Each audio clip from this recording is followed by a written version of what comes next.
Okay, this is Idea Cochise with Cochise weighing in on the weight classes, episode 4A, the preview of UFC 134 Rio.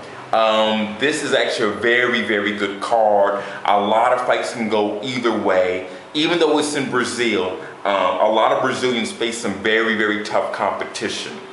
Of course, this is going to be headlined by the light heavyweight fight between Shogun and Forrest, round 2, and also Okami Anderson Silva, round 2.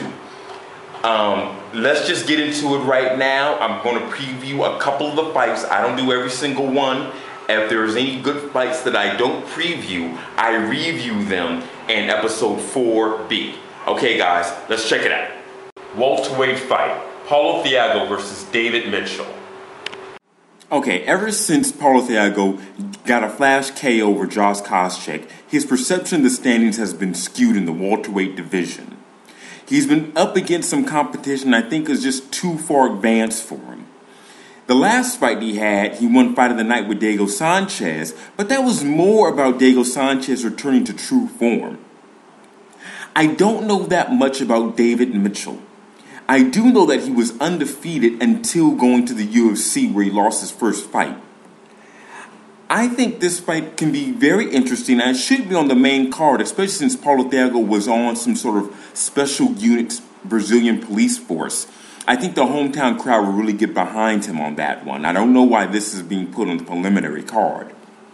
I do expect Paulo Thiago to win this fight, not because I feel that he's such a superior fighter, but I feel that the recent competition which he has faced has been more substantial and more competitive than the recent competition of David Mitchell. Welterweight fight, Ross Pearson versus Edson Barboza. Ross Pearson is one of the least known Ultimate Fighter winners. He turned my head when he beat Dennis Silver. I didn't watch it, but I also know he beat Spencer Fisher. He's a real tough dude that is used to being on the big stage, unlike his opponent, Edson Barboza. Edson Barboza has many Muay Thai championships and accolades from Brazil. However, this is going to be his first time fighting on the main stage in mixed martial arts. I do like Ross Pearson as a fighter. However, I don't think his stand-up is anywhere near Barboza's. Not only that, he lacks the takedown offense to put Edson Barboza on the ground and keep him there. Neither one of these guys' jiu-jitsu game is really high ranking. However, I think just because of the lack of takedown offense from Pearson, Edson Barboza will probably get a first or second round TKO. Preliminary fight, Rousimar Palhares versus Dan Miller. Dan, I would be upset at Dana White if I were you. You're going to get your leg broken. You're a setup for the loss. Rousimar Palhares is going to grab you, and once he grabs you, just tap immediately. Don't try to fight it. Don't try to be a hero. You will end up with a broken leg if you do. Heavyweight fight, Brendan Schaub versus Antonio Minotauro Nogueira. This is an equilibrium fight. One man on the rise and one man on the fall. Regardless of what happens at UFC Rio, Brendan Schaub is the man that the UFC needs to back and not Minotauro Nogueira due to his age. I don't know what's going to happen.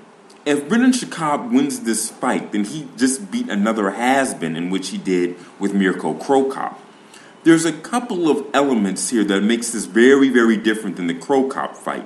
One, Minotauro's chin, even though he's been knocked out 2 times, has not been as devastatedly knocked out as Mirko Cro Cop has been ever since the Gabriel Gonzaga fight.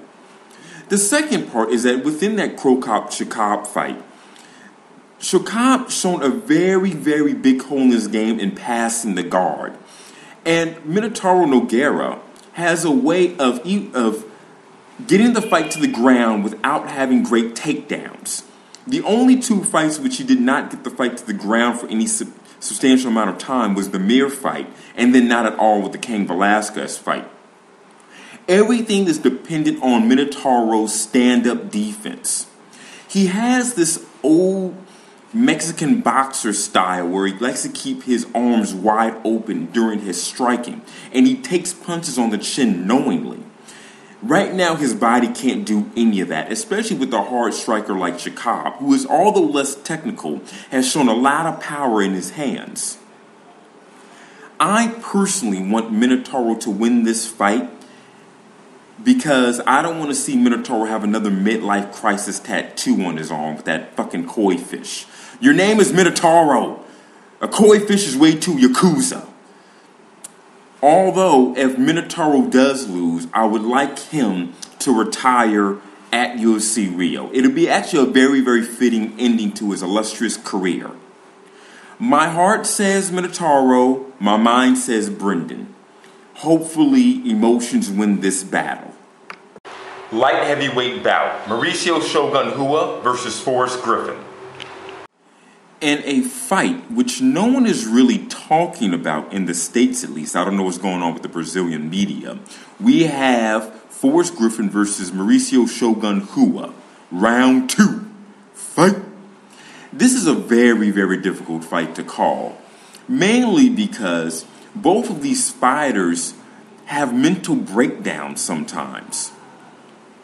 Shogun is a Clark Kent Superman fighter. Sometimes when he is out in the octagon or in the pride ring, no one looks like a better fighter than Shogun Rua. Other times he looks a little embarrassing, such as his second Mark Coleman fight. Forrest Griffin is a grind fighter, which hindered him in fights like his Anderson Silva one and back at UFC 101, or his fight with Rashad Evans when he lost the UFC Light Heavyweight Championship.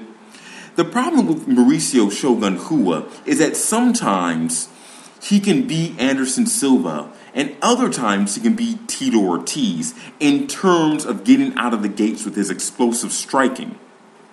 It all depends on what Shogun Rua turns up.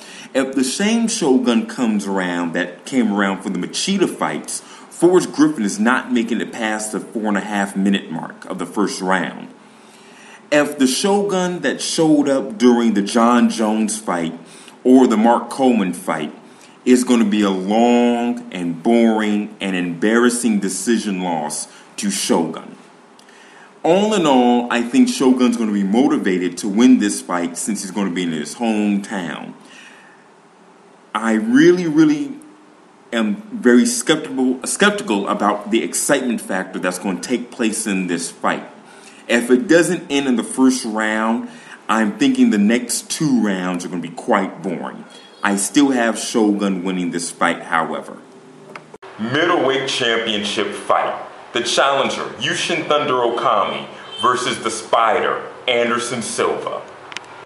In a fight that should have happened back in 2009, Yushin Okami will take on Anderson Silva for the second time. Now, before I get into my predictions, I need to explain something to you. I always felt that mixed martial arts is about 4 different layers. 1, your style and of your discipline, be it boxing, Muay Thai, wrestling, jiu-jitsu, judo, etc. 2nd, your transitional skills, how you mix your 2 or more disciplines together to make yourself an efficient fighter. The 3rd is the physicality of it all. Your cardio, your speed, reflexes, which is different in speed in terms of defense, and your strength. And then the 4th one being your mental toughness. I feel that Okami has mental toughness. The cardio, because of the way he fights, he's not that much of an explosive fighter, so he doesn't really run out of gas. And he is strong. His transitional skills are pretty good also. But once again, it's a speed factor that really hinders him. Anderson Silva is a very, very different kind of dominant champion. Unlike Fedor Emelianenko or Mike Tyson, he actually skews perception of reality of not only himself, but also of his opponent. Usually with Mike Tyson in his prime or Fedor in his prime, they would just make themselves give off the impression that they're unbeatable, indestructible. Anderson Silva, not only do people underestimate his powers, they overestimate his weaknesses, and they overestimate his opponent's ability to exploit those weaknesses. Is Yushin Okami a good wrestler? Yes, he is. Is he good enough to take Anderson Silva to the ground at will and do damage? Maybe not. Anderson Silva is not a fighter that you want to go 5 rounds with. You want to end the fight as quick as you can without making a mistake to get caught into a superior striking combo that Anderson Silva will lay on you, or a submission. I'm sorry, but Yushin Okami just does not have the right combination to unlock Anderson Silva. I see this going no later than the 3rd round via TK or KO or submission by the Spider. Okay, so those are my picks for UFC Rio 134. Like I said, I don't preview every single fight. I'm going to watch the entire card, and if there are some fights that were either controversial or very exciting or got a submission, knockout, or fight of the night that I did not preview, I'm going to review them in episode 4B. Until then, guys, take care.